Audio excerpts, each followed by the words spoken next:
Morning, everybody. It was on this date in 1777, on September 3, that at a fairly minor battle in Delaware during the Revolution, the American flag was flown for the first time in combat.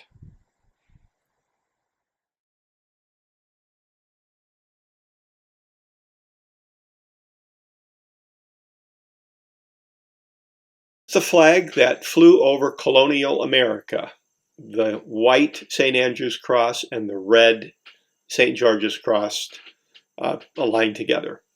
During the French and Indian War, Benjamin Franklin proposed this woodcut of a divided snake, and the idea was the snake needs to join or it'll die, and it was an appeal to colonial unity.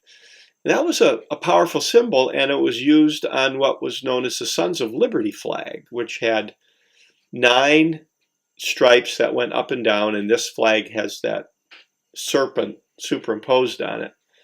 This idea was also used in what was known as the Gadsden flag. And these flags are all from about the time of the Revolution. Now, New England had its own flags going back to the 1600s. You see the colonial flag on the left and then another one in the 1770s, and each had a little bit of that British symbolism. And our first flag in combat was this one, the Grand Union flag.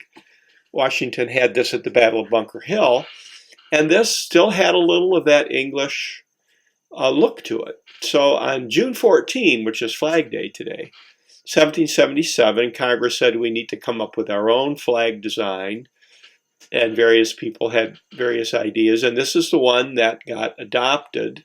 Here's the stamp that commemorates it. It's often known as the Betsy Ross flag, and the whole story about Betsy Ross is another topic, but this is the one that was in our story. So in 1777, there was a lot of fighting in and around Philadelphia, in New Jersey and Pennsylvania, a lot of troop movements. Here's the map of it. And some of the fighting spilled down into Delaware.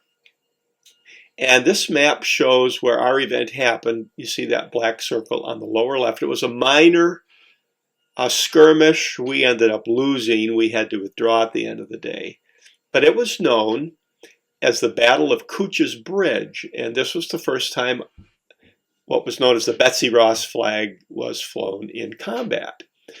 And I've not been to that part of Delaware, but if you go down there, you can see a historical marker that commemorates the battle. And this is where the flag was first flown by the military. Now, since then, we've had lots of different flags. Basically, each time a new state joined the Union, a new star had to be added. And the last 2 states to join were around 1960, Hawaii and Alaska.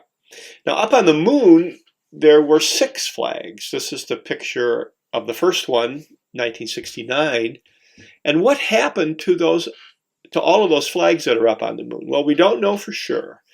Here's the map of where those flags are, and people who study photographs think that the flags might still be standing, but they're probably faded. But again, we don't know for sure. Now, flags have been powerful symbols in all kinds of media. You remember perhaps in movies, the use of American flags one way or another, like this one. Perhaps you recall the big backdrop to George C. Scott giving speeches that George Patton used at the opening of the movie Patton. And people wear the flag. It's very common on uniforms, the police, military, highway department. People have it on hats, sweatshirts all over the place. Now, this is the flag that was flown during the Battle of Fort McHenry, the Star-Spangled Banner flag, and a lot of people took snips out of it until it got preserved. That's why it looks so beat up, and this is the flag that came down at Fort Sumter when the Civil War began, and you'll note that the star setup is quite a bit different than we have today. And our current design, of course, is from the mid-1950s. So how do you take care of the flag? Well, these are things we learned about when we were growing up, how to fold the flag, how to display it, what to do if it gets damaged. And if you're ever in Roseland, New Jersey, check out the Annan flag makers. They're the oldest in the country since the 1850s. 40s.